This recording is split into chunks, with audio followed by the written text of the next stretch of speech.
FTX εδώ. Ένα νέο Happy Traveler ξεκινάει και το φετινό μας εορταστικό χειμερινό road trip στην κεντρική Ευρώπη συνεχίζεται. Βρισκόμαστε στη Βαβαρία της Γερμανίας, στα βόρεια του Μονάχου, πολύ κοντά στις όχθες του Δούναβη.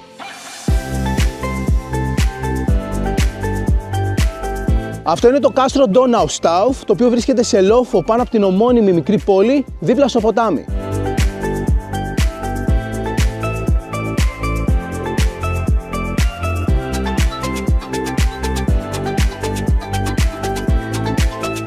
Στο προηγούμενο Happy Traveler εξερευνήσαμε την πρωτεύουσα της Βαβαρίας, στο Μόναχο, και πήγαμε στις γερμανικές Άλπεις για να δούμε τα διάσημα βαβαρικά κάστρα. Σήμερα θα δούμε πανέμορφες τοποθεσίες στην περιοχή του Δούναβη και στη συνέχεια θα πάμε στην Νιρεμβέργη.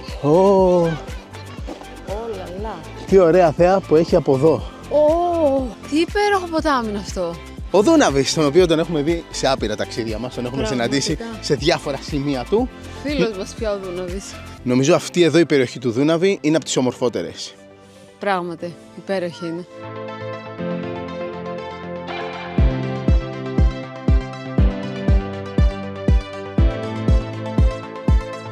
Ο Δούναβης, αυτό είναι το μικρό χωριό το Donaustauf, στο οποίο μείναμε και το βράδυ σε ένα ξενοδοχείο εκεί πέρα. Και από εκεί η σχετικά μεγάλη πόλη είναι το Regensburg. Θα πάμε να το δούμε μετά. Το κάστρο αυτό χτίστηκε κάπου τον 10ο αιώνα για να προστατεύσει την περιοχή από τις ουγγρικές επιδρομές. Σε αυτό εδώ όμως το σημείο προϋπήρχε ένα κέλτικο κάστρο από τον 5ο αιώνα π.Χ. Κάπου το 1997 η τοπική αυτοδιοίκηση της περιοχής ανακαίνισε το κάστρο. Και κοιτάξτε πώς είναι, σώζεται και ένα εσωτερικό του κομμάτι. Μπορείς να δεις περίπου πώς ήταν μέσα, με τους σκίονες και τις καμάρες.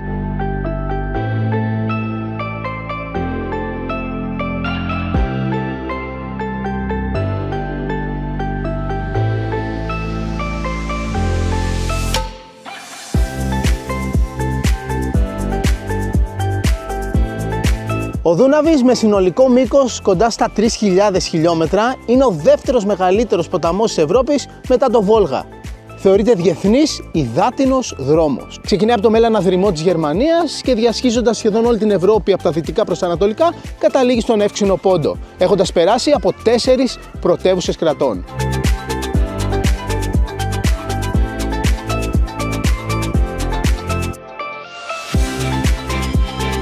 Τέλειο μέρος με φανταστική θέα, θα το εκμεταλλευτούμε αράζοντας λίγο για να φάμε κάτι. Μια σερενάτα, αγαπημένη τραγανή γκοφρέτα με επικάλυψη σοκολάτας γάλακτος.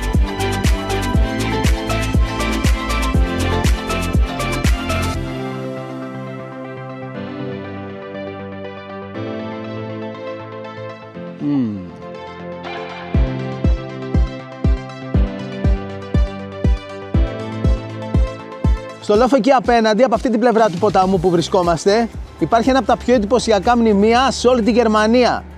Και είναι και από τα πιο όμορφα, επειδή έχει κάτι το ελληνικό. Πάμε να δούμε από κοντά το Walhalla.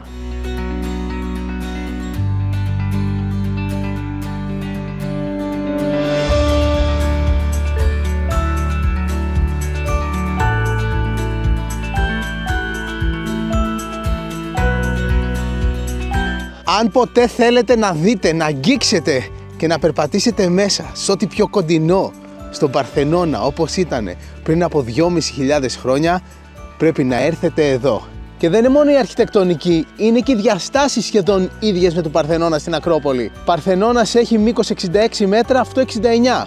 Ο Παρθενώνας φάρδος 30 μέτρα, αυτό κάπου 31. Και ο αριθμός των κοιώνων ακριβώς ο ίδιος. 8 μπροστά και 17 από κάθε πλευρά.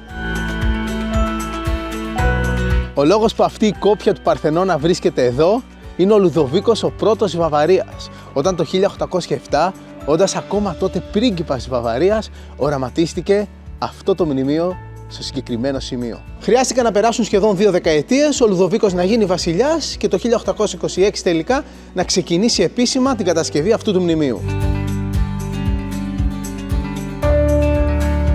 Και αν αναρωτιέστε από πού προέρχεται το όνομα, τι σημαίνει το Walhalla, κατά τη σκανδιναβική μυθολογία είναι κάτι σαν το δικό μας παράδεισο. Μια μυθολογία που υιοθετήθηκε και από τους Γερμανούς που πίστευαν ότι στο Walhalla κατοικούν οι Γερμανοί θεοί. Πάντα ήθελα να περπατήσω μες στον Παρθενώνα. Αυτό είναι ό,τι πιο κοντινό. Ένα δέος εδώ ως Ελληνίδα το νιώθω.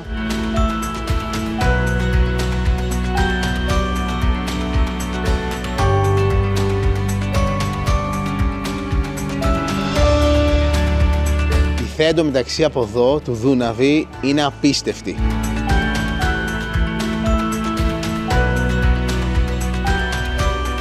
Η κατασκευή του ναού διήρκησε από το 1830 στο 1842 και στις 18 Οκτωβρίου του 1842 έγιναν τα επίσημα εγγένεια. Εκείνη ήταν η εποχή της ενοποίησης της Γερμανίας και ο Λουδοβίκος ήθελε να φτιάξει ένα μνημείο που θα τονώσει το εθνικό φρόνημα των κατοίκων και θα ενώσει πνευματικά όλους τους Γερμανούς. Έφτιαξε λοιπόν αυτή τη μεγαλοπρεπή κατασκευή εμπνευσμένη από την αρχαία Ελλάδα για να στεγάσει μέσα μνημείο ηρώων.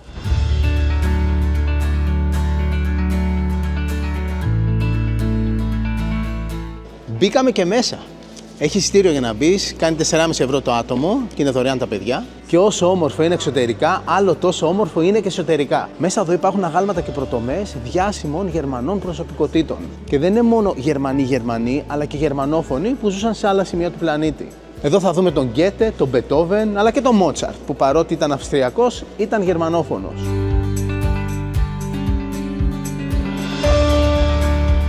Νάτος και ο Λουδοβίκος ο πρώτος. Χάρη σε αυτόν υπάρχει αυτό εδώ το μνημείο. Αν αυτός ήταν ο Παρθενώνας, εδώ θα βρισκόταν το χρυσελεφάντενο άγαλμα της Θεάς Αθηνάς του Φιδία. Λοιπόν, όλοι αυτοί είναι διάσημοι άνθρωποι από τη Γερμανία και όχι μόνο, που διέπρεψαν γενικώς και έχουν κάνει τις πρωτομές τους εδώ, έτσι ώστε να τους θαυμάζουμε. Η οροφή είναι μεταλλική και έχει και ανοίγματα για να μπαίνει το φυσικό φως. Εν τω μεταξύ έχει και καριάτιδες. Ένα τέτοιο θα έπρεπε να έχουμε και στην Ελλάδα και να έχει μέσα πρωτομές και αγάλματα όλων των διάσημων Ελλήνων της ιστορίας. Περισσότερα αγάλματα τοποθετήθηκαν εδώ όταν φτιάχτηκε το χτίσμα. Αλλά υπάρχουν και κάποια που μπήκαν μετά. Για παράδειγμα αυτά εδώ, τα πιο λευκά, που δεν είναι και τόσο όμορφα σαν κατασκευή, είναι μεταγενέστερα. Όπως για παράδειγμα αυτό εδώ, του Albert Einstein. Να εδώ και μια γυναικεία εκπροσώπηση, η μητέρα Τερέζα.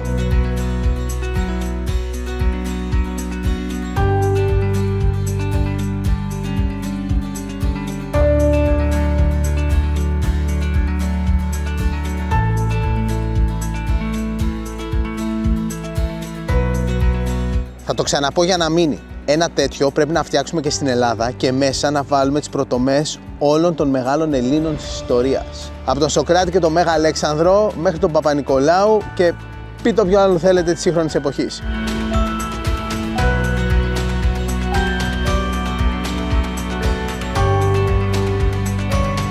Φεύγουμε τώρα από εδώ και πάμε προς την πόλη, προς το Regensburg. Πριν φύγουμε όμως και επιστρέφοντας στο αυτοκίνητο, να φάμε και ένα μιλαράκι, αγαπημένο μήλο από τη Ζαγορά του Πηλίου. Πάντα μαζί μας. Τραγανό, ζουμερό και πεντανόστιμο.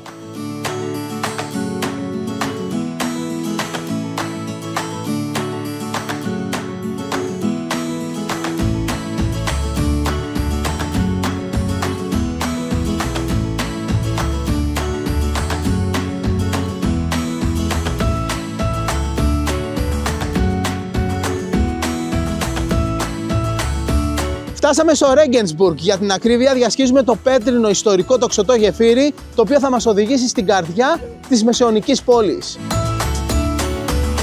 Το Regensburg βρέχεται από το Δούναβι και θεωρείται η πιο καλοδιατηρημένη πόλη όλης της Γερμανίας.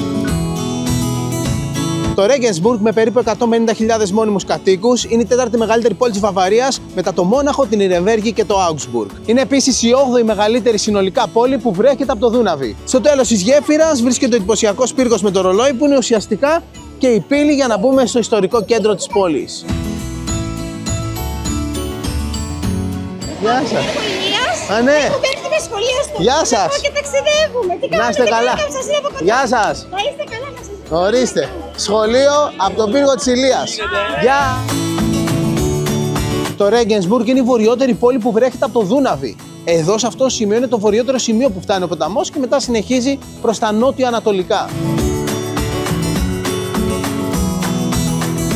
Το Regensburg ήταν σημαντικό εμπορικό κέντρο από την εποχή της Ρωμαϊκής Αυτοκρατορίας, ενώ παλαιότερα ήταν γνωστό και ως Ρατισβόρι. Στις μέρες μας είναι και γνωστή φοιτητούπολη. Το πανεπιστήμιό του θεωρείται ένα από τα καλύτερα της Γερμανίας και έχει περίπου 20.000 φοιτητές.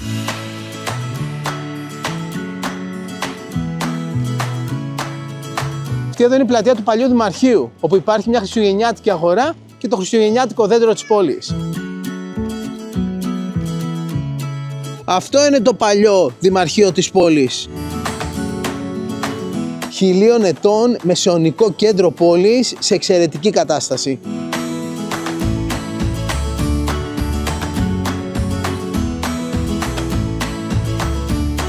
Και να που φτάσαμε και στον Άγιο Πέτρο, το καθεδρικό ναό του Regensburg.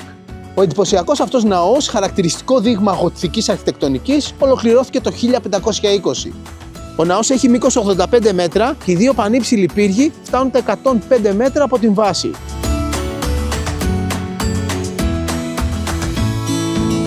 Πάμε να δούμε και μέσα πώς είναι.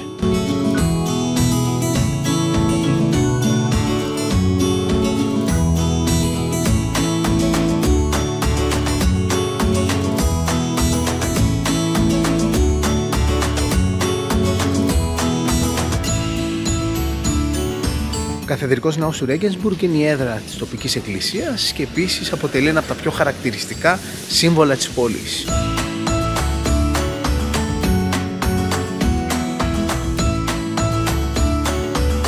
Το Regensburg είναι πολύ κλασική ημερήσια εκδρομή για ταξιδιώτες από το Μόναχο και επίσης πολύ κλασικό πέρασμα για άτομα που κάνουν road trip στην ευρύτερη περιοχή.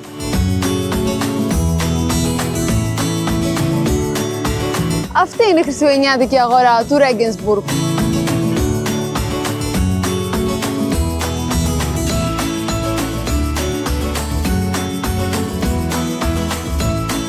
Και αφού βρήκαμε χριστουγεννιάτικη αγορά, σημαίνει ότι βρήκαμε και κάτι να φάμε. Εδώ φτιάχνουν σάντουιτς με ψάρι, ψαροσάντουιτς.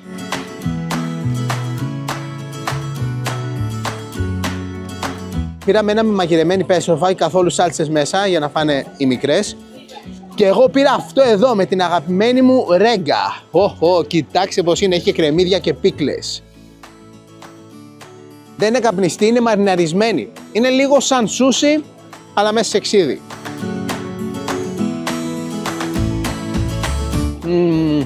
Το λατρεύω. Τέλειο είναι.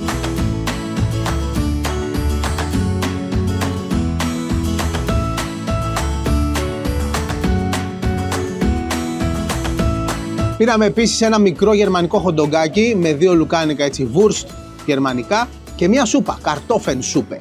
Πατόσουπα με λαχανικά. Έχει και πολλά μπαχαρικά. Είναι ό,τι πρέπει για το κρύο. Το λουκάνικο πώς είναι? Ωραίο είναι. Και λίγο. Αλλά ωραίο είναι.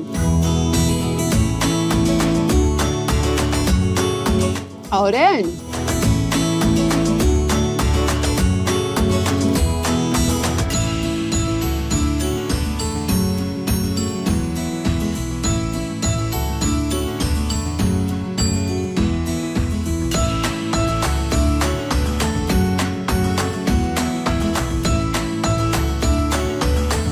Περνάμε πάλι την πέτρινη γέφυρα και αποχαιρετούμε το Regensburg.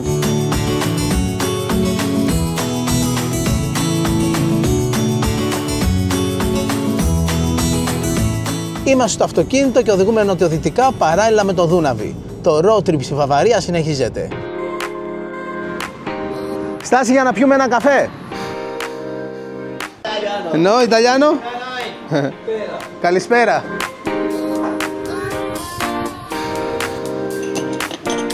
Prego.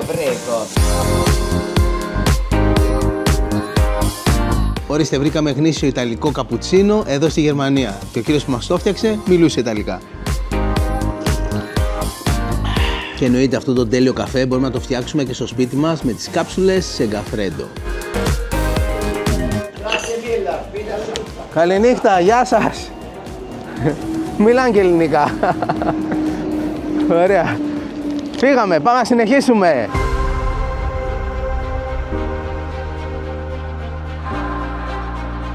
Βρισκόμαστε στην περιοχή Κελχάιμ, πολύ κοντά στο σημείο όπου ο ποταμός Δούναβι συναντάει τον ποταμό Altmühl. Και εδώ στην κορυφή ενός λόφου υπάρχει αυτό το θεόρατο μνημείο, η αίθουσα ή το μέγαρο της απελευθέρωσης. Στα γερμανικά λέγεται Befreiungshalle και σημαίνει το hall της απελευθέρωσης. Πρόκειται για μια ρωτόντα, ένα τεράστιο κυκλικό κτίριο με ύψος 45 μέτρα και διάμετρο 29 μέτρα. Γύρω-γύρω έχει 18 κολόνες και στην κάθε μία από αυτές έχει ένα άγαλμα. Το μνημείο αυτό φτιάχτηκε πάλι από τον Λουδοβίκο το πρώτο. Ξεκίνησε η κατασκευή αμέσως όταν ολοκληρώθηκε το Βαλχάλα που είδαμε νωρίτερα σήμερα και φτιάχτηκε σαν μνημείο για τις μάχες του Γαλλογερμανικού πολέμου μεταξύ 1813 και 1815 και τη μεγάλη νίκη των Γερμανών έναντι του Ναπολέοντα σε αυτή εδώ την περιοχή της Γερμανίας. Το καθένα από αυτά τα γάλματα συμβολίζει μία από τις 18 γερμανικές φυλές που έλαβαν μέρος σε εκείνο τον πόλεμο. Ένα από αυτά είναι της Βαβαρικής φυλής.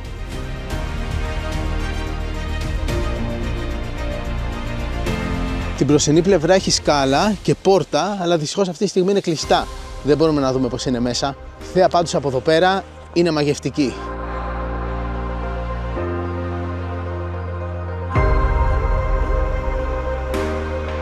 Πάμε τώρα να περάσουμε το Δούναβι από την νότια πλευρά και να κινηθούμε νότιο-δυτικά. Πάμε προς τα στενά του Δούναβι. Αυτή η πόλη που περνάμε τώρα είναι το Κελχάιμ.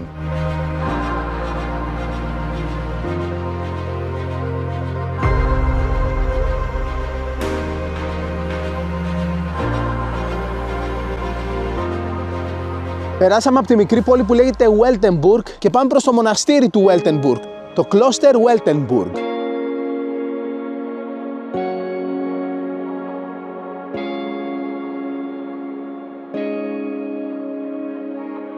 Και φτάσαμε στο αβαείο του Weltenburg, ένα πανέμορφο μοναστήρι χτισμένο σε απίστευτη τοποθεσία. Είναι μια μικρή χερσόνησος που δημιουργεί γωνία που κάνει εδώ το ποτάμι. Και εδώ λίγο πιο πάνω είναι το πιο εντυπωσιακό σημείο όλου του Δούναβι. Από τα 2.800 χιλιόμετρα που διανύει ο ποταμός, το πιο όμορφο μέρος είναι εδώ, στα στενά του Δούναβι ή αλλιώς το φαράγγι του Δούναβι. Υπάρχουν απότομα βράχια δεξιά και αριστερά που κάνουν το σκηνικό μαγικό. Στο λόφο πάνω από το μοναστήρι έχουν βρεθεί αρχαιολογικά ευρήματα που δείχνουν ότι υπήρχε κατοίκηση στην περιοχή από τα παλαιολιθικά χρόνια. Ενώ επίσης οι Ρωμαίοι κατά τη ρωμαϊκή περίοδο είχαν φτιάξει ένα στρατόπεδο εδώ στην περιοχή.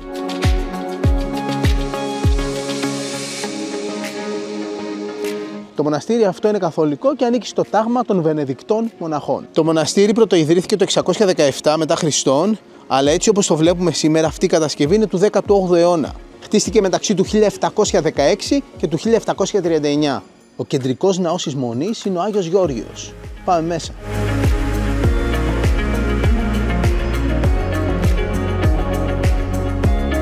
Πόσο όμορφος ναός είναι αυτός.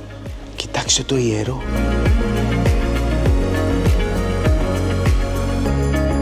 Κοιτάξτε τα χρώματα, τις τοιχογραφίες και το εκκλησιαστικό όργανο, και αυτό είναι κουκλί.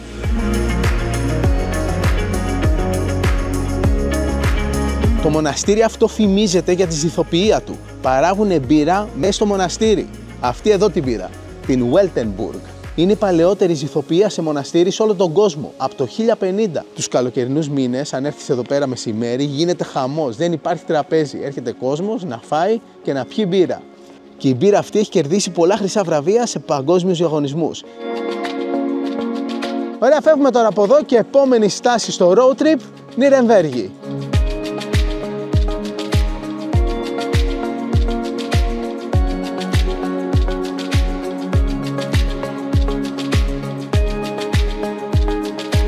Η νύχτα έπεσε και τώρα ξεκινάει το καλό στην Νιρεμβέργη. Την εποχή των γιορτών, η χριστουγεννιάτικη αγορά της πόλης θεωρείται μία από τις καλύτερες σε όλη τη Γερμανία. Πάμε βόλτα. Στους κεντρικούς πεζόδρομους της πόλης γίνεται ένας μικρός χαμός. Και από εδώ ξεκινάει η χριστουγεννιάτικη αγορά, η Christiansmarkt. Κοιτάξτε εδώ κάτι τέλεια γλυκά.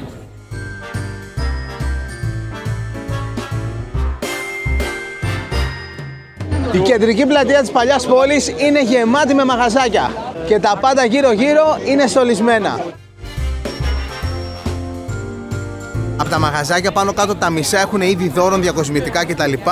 Και τα άλλα μισά έχουν φαγητά. Γίνεται ένας μικρός χαμός. Όπως πρέπει δηλαδή σε μια δημοφιλή χριστουγεννιάτικη αγορά στην καρδιά της Ευρώπης.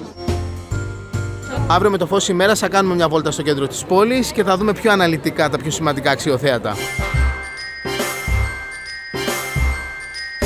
Κοιτάξτε εδώ, όλα αυτά είναι φτιαγμένα από φελό.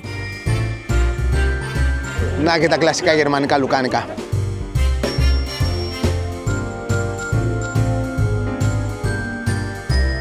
Είναι ατελείωτη η αγορά. Βασικά, όλο το ιστορικό κέντρο της Νιρεμβέργης είναι μια τεράστια χριστουγεννιάτικη αγορά. Είναι που είναι κουκλίστικη η πόλη, τώρα που φοράει και τα γιορτινά της, το πάει σε άλλο επίπεδο.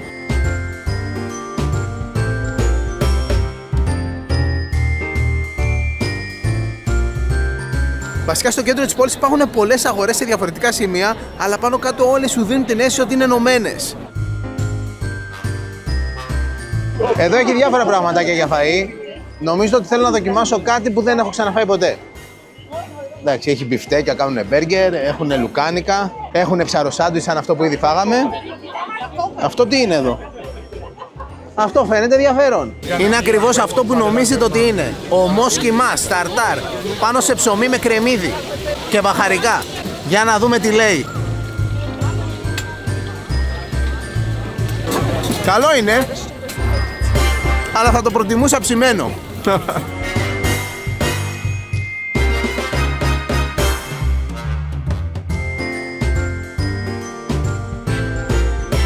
Ζεστό κρασί.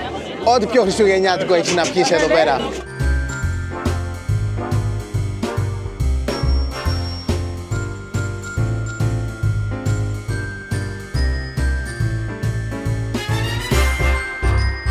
Κοιτάξτε πόσο όμορφα είναι αυτά. Δεν μπορούσα να μην δοκιμάσω. Λέγεται σκοκοκούσε. Είναι σαν μαξιλαράκι. Έχει μέσα μασμέλο. Τέλειο είναι. Πολύ αφράτο. Καλό, ναι. Good. Nuremberg Kinder κάτι. Τέλος πάντων, Kinder είναι τα παιδιά. Εδώ είναι το κομμάτι της αγοράς που απευθύνεται σε παιδιά. Ένα πανέμορφο, σούπερ χριστουγεννιάτικο καρουζέλ στο κέντρο αυτής της πλατείας.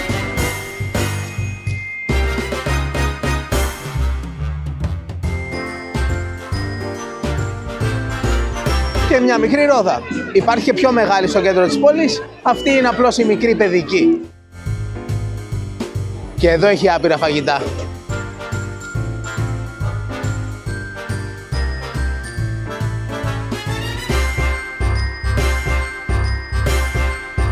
Gamklude. Δεν ξέρω ακριβώς αν το λέω σωστά, αλλά κοιτάξτε πόσο υπέροχο είναι. Πάμε να βρούμε και ένα μέρος για να το φάμε.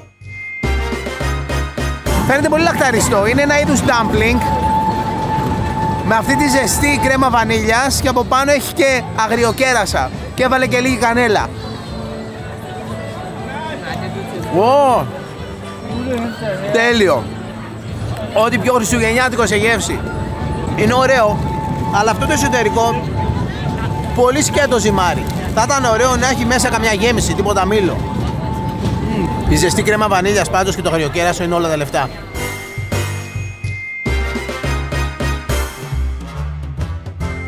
Έχει και λουκουμάδες. Βασικά εδώ έχουν ένα άλλο γερμανικό όνομα, αλλά τέλος πάντων και έχει τρία είδη σκέτη λουκουμάδες.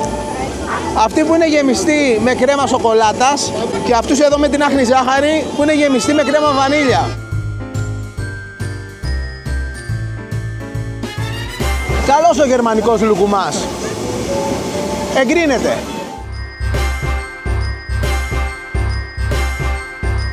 Απόψε θα μείνουμε στην Νιρεμβέργη. Πάμε σιγά σιγά στο διαμέρισμα που έχουμε κλείσει και αύριο πρωί θα είμαστε πάλι στο κέντρο για να δούμε ακόμα περισσότερα πράγματα αυτής της τόσο ιδιαίτερης πόλης. Καληνύχτα! Είμαστε στο διαμέρισμά μας και μας έχουν πιάσει με τα μεσονύκτιες λιγούρες. Κανένα πρόβλημα. Θα πιούμε χυμό αχλάδι. Είναι 100% φυσικός χυμός αχλάδι, βιολογικός παρακαλώ, για να συνοδέψουμε τα μπισκοτάκια μας. Μπισκότα βιολάντα Ζέας από δίκοκο σιτάρι, το σιτάρι των αρχαίων Ελλήνων. Είναι καινούρια σειρά με μπισκότα Ζέας και τα συγκεκριμένα είναι με μέλι.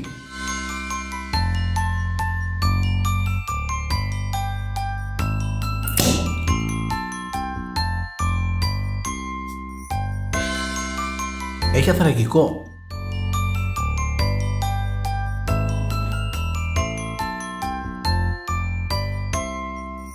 Σήμερα έχει υπέροχη μέρα, ό,τι πρέπει για να εξερευνήσουμε τα πιο σημαντικά αξιοθέατα της Νιρεμβέργης.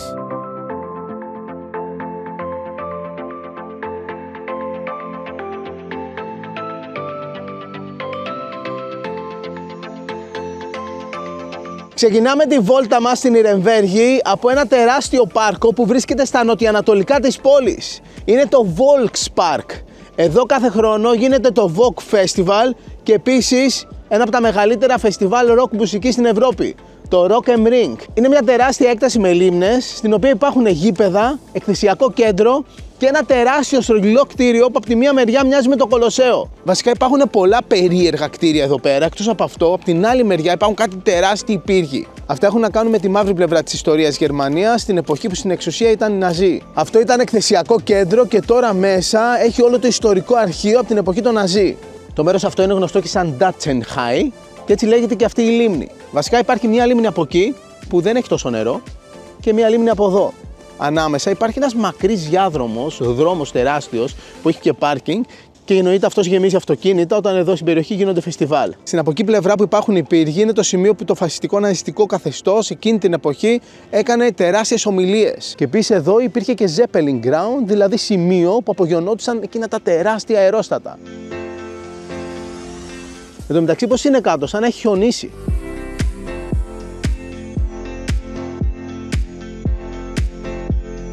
Πλέον αυτό το κατά τα άλλα όμορφο μέρος που έχει συνδεθεί φυσικά με την άσχημη πλευρά της ιστορίας της χώρας χρησιμοποιείται για καλό σκοπό, εκτός από τα φεστιβάλ και τις αθλητικές δραστηριότητες που γίνονται εδώ, αλλά και τις διάφορες εμπορικές δραστηριότητες, εκθέσεις κλπ. Είναι ένα μέρος αγαπημένο για τους ντόπιους για να κάνουν τη βόλτα τους και να αθλούνται. Πώς φαίνεται το μέρος? Είναι πάρα πολύ ωραίο και ειδικά με τόσο ωραία μέρα ακόμη καλύτερο. Εκεί πίσω φουσκώνουνε και ένα αερόστατο. Εν τω μεταξύ, σε αυτό το χώρο που γινόντουσαν εκείνες οι μεγάλες τρομακτικές ομιλίες και συγκεντρώσεις, γύρω-γύρω έχει κερκίδες. Κάποιες από τις κερκίδες χρησιμοποιούνται και σήμερα στα γήπεδα που υπάρχουν εκεί, αλλά είναι και κάποιες κερκίδες που έχουν γίνει σαν ζαρτινιέρες. Είναι κατάφυτες, είναι γεμάτες θάμνους. Πριν φύγουμε από εδώ, να φάμε και κάτι. Και τι τέλεια που είναι αυτά που θα φάμε. Είναι Choco Bits από την κουφετοποιία Χατζηγιαννάκη. Είναι στρογγυλά κομματάκια brownies με επικάλυψη σοκολάτα υγείας με 55% κακάο.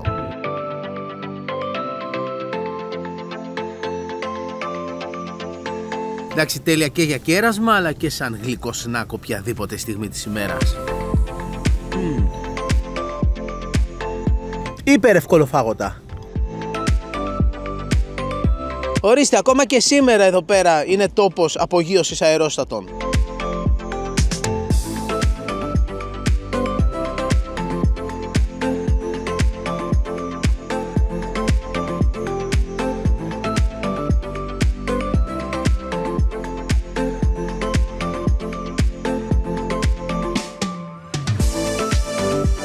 Στην Νιρεμβέργη έλαβε χώρα μια από τις πιο σημαντικές δίκες στην ιστορία της ανθρωπότητας. Ήρθαμε στα ανατολικά της πόλης, στο ακριβές σημείο που πραγματοποιήθηκε εκείνη η ιστορική δίκη. Η δίκη της Νιρεμβέργης. Ήταν η δίκη στην οποία δικάστηκαν οι εναπομείναντες από την ηγεσία των Ναζί για τα εγκλήματα κατά της ανθρωπότητας στο Δεύτερο Παγκόσμιο Πόλεμο. Σήμερα ο χώρος εδώ λειτουργεί σαν μουσείο. Το εισιτήριο κοστίζει 7,5 ευρώ το άτομο και στην τιμή συμπεριλαμβάνεται και το audio guide με ξενάγηση ηλεκτρονική σε διάφορες γλώσσες. Δεν έχει ελληνικά, το βάλαμε στα αγγλικά.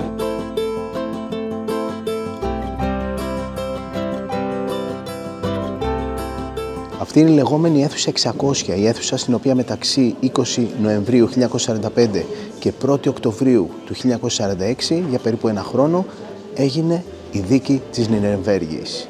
Η δίκη αρχικά ήταν να γίνει στο Βερολίνο, αλλά επειδή εκεί η πόλη είχε πολλές καταστροφές, επιλέχθηκε τελικά να γίνει στην Νιρεμβέργη. Κατηγορούμενοι στη δίκη της Νιρεμβέργης ήταν 24 μέλη του Εθνικοσοσιαλιστικού Γερμανικού Εργατικού Κόμματος και 8 ναζιστικές οργανώσεις. Εκεί ήταν η έδρα με τους δικαστές, από εκεί ήταν οι κατηγορούμενοι, μπροστά ήταν οι δικηγόροι τους και από αυτή τη μεριά ήταν οι κατήγοροι. Από τους 24 κατηγορούμενους, οι 19 καταδικάστηκαν. Ενώ 3 αθωώθηκαν και 2 δεν δικάστηκαν γιατί κατά τη διάρκεια της δίκης πέθαναν. Πάνω στο κτίριο υπάρχει έκθεση με σημαντικές πληροφορίες και φωτογραφικό υλικό από τη δίκη.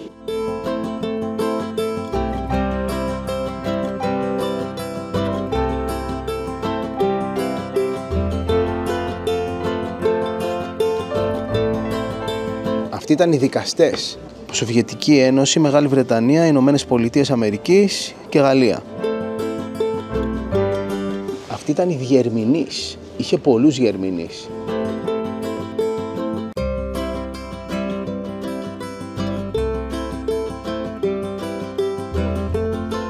Αυτό ήτανε, φεύγουμε, δεν ήταν και πιο happy traveler φάση, αλλά σαν ταξιδιώτες σεβόμαστε την ιστορία κάθε τόπου, μαθαίνουμε την ιστορία και ειδικά τέτοια μέρη που έχουν τόσο πολύ διαμορφώσει τη ζωή μας όπως την ξέρουμε σήμερα, πρέπει όχι μόνο να τα σεβόμαστε, αλλά και να τα μαθαίνουμε, να τα επισκεπτόμαστε και να τα μεταδίδουμε και στους επόμενους. Εμείς σας ελπίσουμε ποτέ ξανά στο μέλλον να μην χρειαστεί να γίνει η Νιρεμβέργη νούμερο 2. Αλλά αν ποτέ ξαναχρειαστεί, εννοείται να γίνει, γιατί οι υπεύθυνοι τέτοιων εγκλημάτων πρέπει πάντα να δικάζονται και πάντα να πληρώνουν.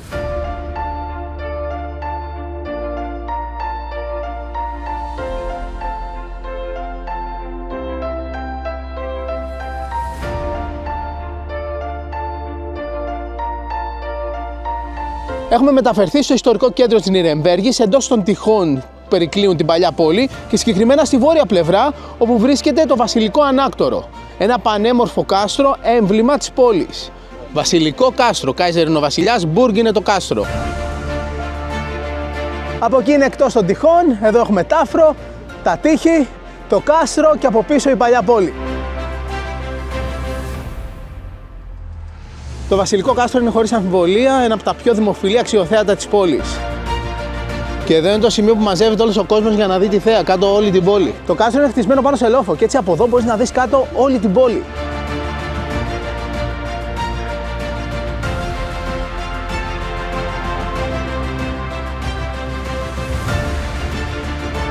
Το Βασιλικό Κάστρο μαζί με τα τείχη γύρω-γύρω είναι ένα από τα καλύτερα δείγματα μεσαιωνικής οχύρωσης σε όλη την Ευρώπη. Το κάστρο αυτό ξεκίνησε να χτίζεται κάπου το 1000 μετά Χριστόν. Εδώ έμειναν οι Γερμανοί βασιλιάδες, οι οποίοι στη συνέχεια έγιναν τοπικοί αυτοκράτορες Ρωμαϊκής Αυτοκρατορίας. Πάμε να εξερευνήσουμε το Βασιλικό Κάστρο της Νιρεμβέργης.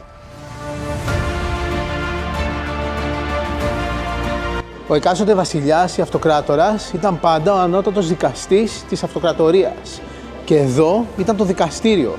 Εδώ γινόντουσαν οι δίκες, τις οποίες προέδρευε ο ίδιος ο βασιλιάς.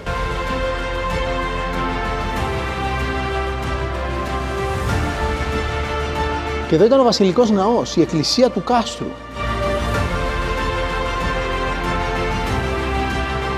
Λαβύρινθος είναι το κάστρο.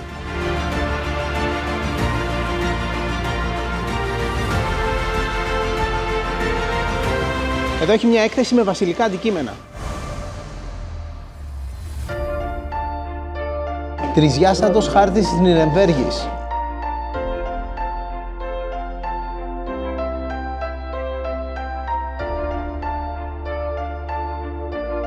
Εδώ έχει σπαθιά και πανοπλίες.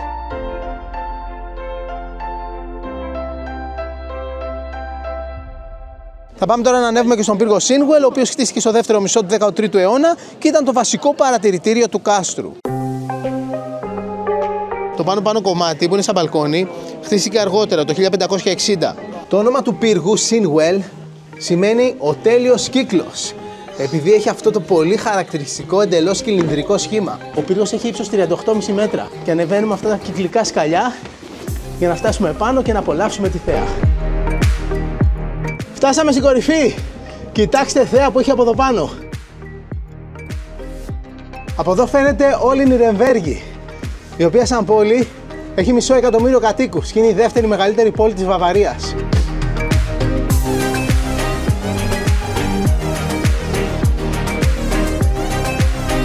Εντάξει, αν έρθετε Νιρεμβέργη, να ανεβείτε εδώ πάνω, αξίζει με τα 1000.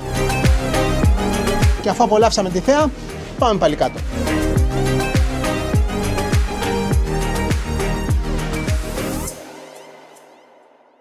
Φεύγουμε τώρα από το κάστρο και πάμε στην καρδιά της παλιάς πόλης.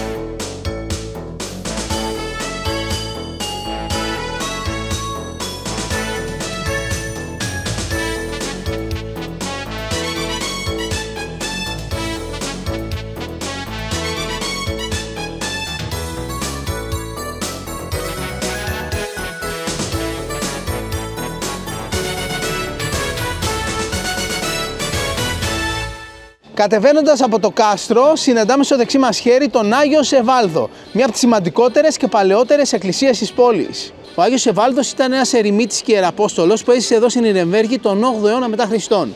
Σήμερα αποτελεί τον πολιούχο της πόλης της Νιρεμβέργης. Πάμε να δούμε και μέσα το ναό του. Αρχιτεκτονικά ο ναός είναι γοτθικού ρυθμού.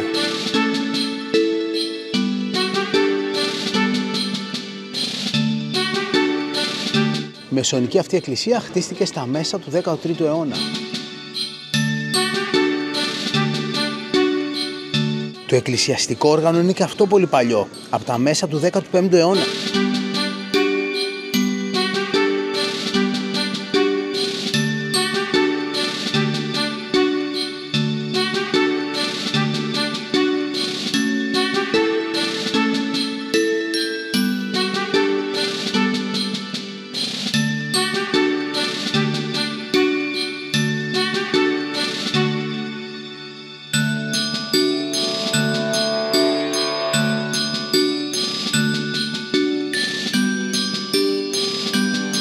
Ήρθαμε σε ένα μέρος που είναι σαν εστιατόριο με φαγητά και με γλυκά, αλλά είναι ό,τι κάνουν εδώ για φιλανθρωπικό σκοπό και δουλεύουν εθελοντές.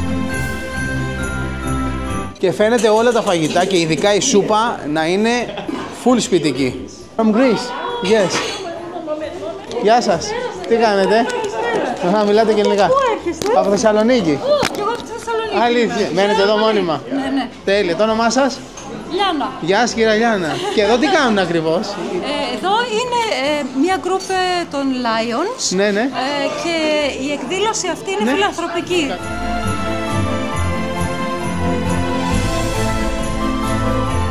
Ζεστή σούπα λαχανικών και λουκάνικα με ξινολάχανο. Ό,τι πιο γερμανικό σε γεύμα.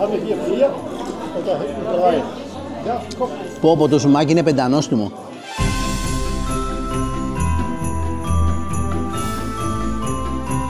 Πεντανόστιμη.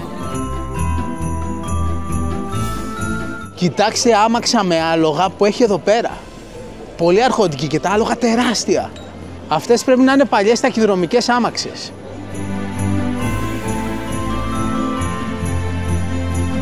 Εντάξει, έχει τέλειο καιρό σήμερα, αλλά το έχει το κρυουλάκι του. Ήλιος με δόντια. Αλλά τουλάχιστον είμαστε καλά ντυμένοι. Ναι, αυτό εννοείται. Δεν έρχεσαι εδώ χωρίς καλοντήσιμο. Τα μπουφάν των κορισιών καλά. Τα καλύτερα. Και όμορφα και ζεστά. Και να που βγήκαμε στην κεντρική πλατεία της παλιάς πόλης της Νιρεμβέργης, όπου βρίσκεται η Χριστουγεννιάτικη αγορά και το Δημαρχείο της πόλης. Αυτό είναι το Σκόνερ Μπρούνεν, από τα πιο χαρακτηριστικά σύμβολα της πόλης. Είναι συντριβάνι του 14ου αιώνα που έχει ύψος 19 μέτρα.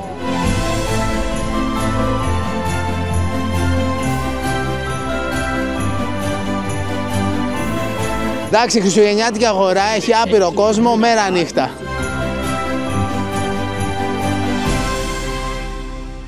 Πετύχαμε και ζωντανή μουσική εδώ στην κεντρική πλατεία, στη Χριστουγεννιάτικη αγορά.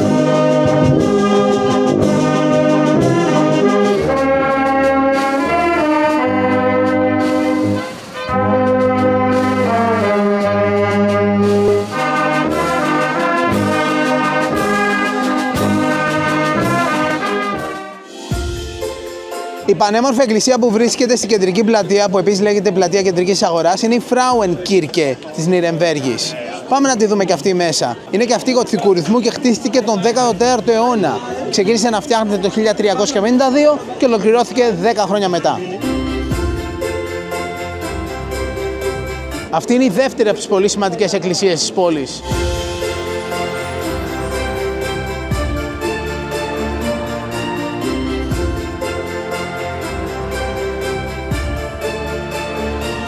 Το ποτάμι περνάει μέσα από την Νιρεμβέργη και στην κοιλάδα του οποίου είναι χτισμένη η πόλη λέγεται Pegnitz. Το ποτάμι διασχίζει την πόλη από τα ανατολικά προς τα δυτικά και σε κάποια σημεία δημιουργούνται και νησάκια. Τώρα περνάμε το ποτάμι από τη βόρεια προς τη νότια πλευρά της πόλης.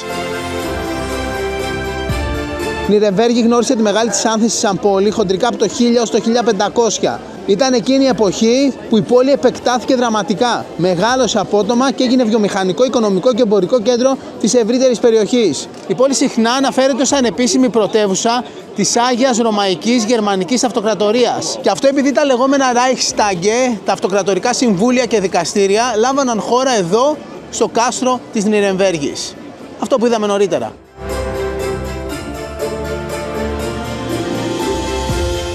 Και να που φτάσαμε και στο Σαν Λορέντς, στον Άγιο Λορέντζο, από την νότια πλευρά του ποταμού. Είναι η τρίτη σημαντική εκκλησία της πόλης, γοτθικού ρυθμού κι αυτή. Ξεκίνησε να φτιάχνεται το 1255, αλλά άρχισε πολύ για να ολοκληρωθεί. Χρειάστηκαν σχεδόν 200 χρόνια. Ολοκληρώθηκε το 1477. Οι δύο εντυπωσιακοί πύργοι έχουν ύψος 81 μέτρα, ενώ το μήκος της είναι σχεδόν 91 μέτρα.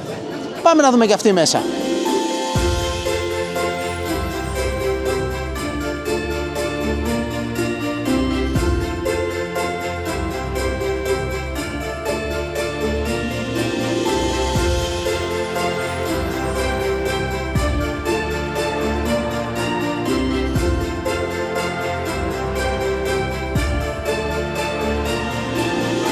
Για να φάμε και ένα γερμανικό μπεργκεράκι, μπιφτέκι, ψωμάκι και κρεμμύδια, κλασικά.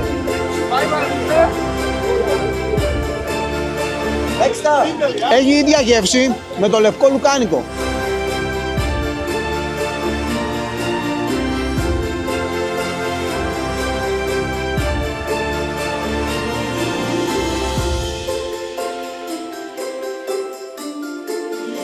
Αν θέλετε λίγο πιο χαλαρά πράγματα, πρέπει να πάτε λίγο πιο έξω από εδώ. Εδώ έχει πάρα πολύ κόσμο.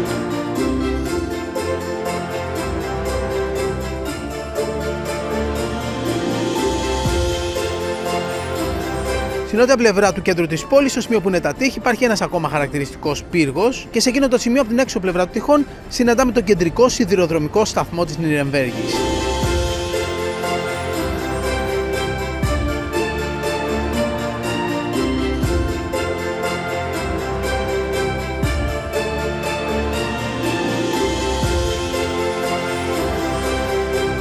Γεια! Γεια!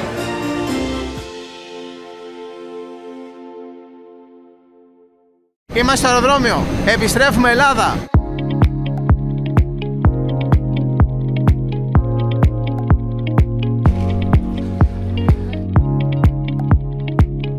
Επιστρέψαμε από το ταξίδι μας. Είμαστε στο κέντρο της Θεσσαλονίκης. Κάνουμε μια βόλτα να δούμε στολισμένη την πόλη μας.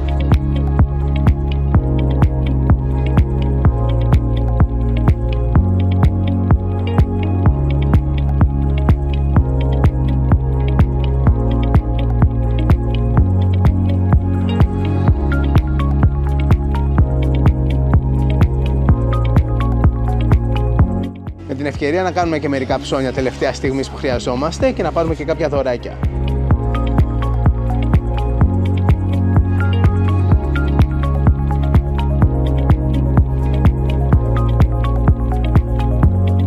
Να το μπουφάν της μεγάλης και αυτό της μικρής.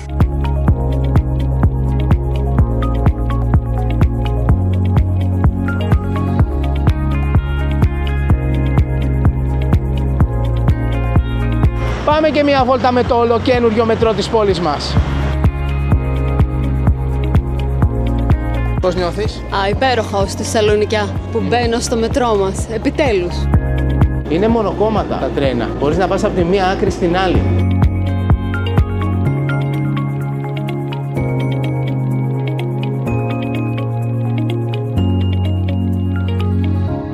Ωραία, αυτή ήταν η βόλτα μας με το μέτρο Θεσσαλονίκης. Τέλεια ήτανε. Με την ευκαιρία να πούμε ότι παραμονή πρωτοχρονιά το βράδυ θα πάω να τραγουδήσω στο The Voice του Sky. Να το δείτε οπωσδήποτε. Να και η χριστουγεννιάτικη αγορά πάνω στην Αριστοτέλου, στην πλατεία Ελευθερία, στο άγαλμα του Βενιζέλου. Το όνομά σας? Τριανταφυλλιά. Η κυρία Τριανταφυλλιά. Όπο, λουκουμάς. Τσιμπάμε και ένα λουκουμά. Ευχαριστούμε. Τέλειο. Θα σου πω το μυστικό, αλλά θα έρθεις μόνος σου. Ποιο μυστικό? Για να κάνεις γιο. Ωραία. Θα το βρεις. Πού θα πάει, δεν θα το βρούμε. Ευχαριστούμε. Χρόνια πολλά. Να είστε καλά, τέλειος ο λουκουμάς, τέλειος. Μόνο στην Ύβρο κάνουν λουκουμάδες. Μόνο στην Ύβρο. Στην Ύβρο. Πες μου ότι είναι από εκεί καμιά καταγωγή. Από εκεί είμαι. Από εκεί είσαι. Από την Ύβρο. Υποσχόμαστε κάποια στιγμή να πάμε να τη δούμε και με ταξίδι. Θα χαρούμε πολύ να σας δούμε εκεί. Τέλεια. Το όνομά σας? Γιώργος. Γεια σας κύριε Γιώργο, κυρία Τριανταφυλλιά. Χρόνια πολλά. Να είστε καλά. Κάπου εδώ από την καρδιά της πόλης μας σας χαιρετάμε. Και σας ευχόμαστε χρόνια πολλά. Καλή χρονιά, τα λέμε του χρόνου. Να είστε καλά, φιλιά πολλά και να θυμάστε ότι η πιο σημαντική αποσκευή σε κάθε ταξίδι είναι η καλή μας διάθεση. Γεια!